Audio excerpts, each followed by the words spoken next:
Antarctic ocean में 28 लोग एक शिप में सवार थे, लेकिन उनकी शिप लाखों टन बर्फ के बीच में फंस चुकी थी। उनको एक ही जगह पर खड़े खड़े 7 महीने गुजर चुके थे। उसी दौरान एक रात उनको शिप के नीचे से एक जोरदार आवाज आई और साथ ही शिप एक तरफ को झुक गई। ऐसा मालूम हो रहा था जैसे किसी ने नीचे से शिप को जोर से धक्का देने की कोशिश की हो। इसके बाद जो हुआ वो उनके वहमो गुमान में भी नहीं था। ज़ेम टीवी की वीडियोस में एक बार फिर से खुशामदीद। नाज़रीन, एंटार्क्टिक ओशन जहां लहरें बिल्डिंग्स जितनी ऊंची, हवाएं 100 किलोमीटर पर आवर और पानी का टेम्परेचर इतना कम कि इंसानी जिस्म का खून जमने लगता है। इस ओशन में सफर करना मौत को गले लगाने जैसा ही है।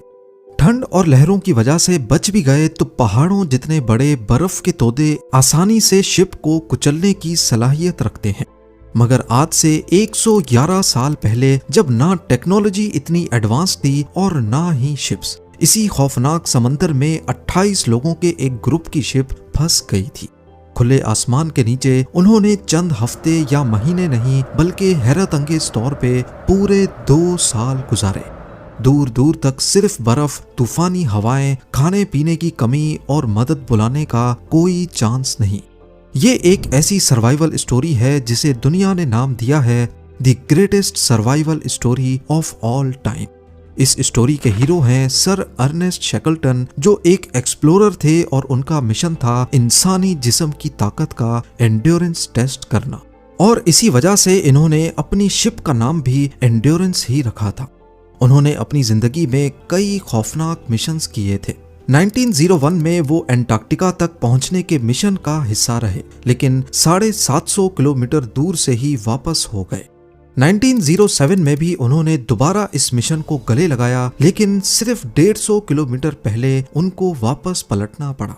और अब की बार 1914 में उनका प्लान ना सिर्फ एंटार्क्टिका पहुंचने का था, बल्कि उन्होंने इस कॉन्टिनेंट को पैदल क्रॉस करने का इरादा किया था।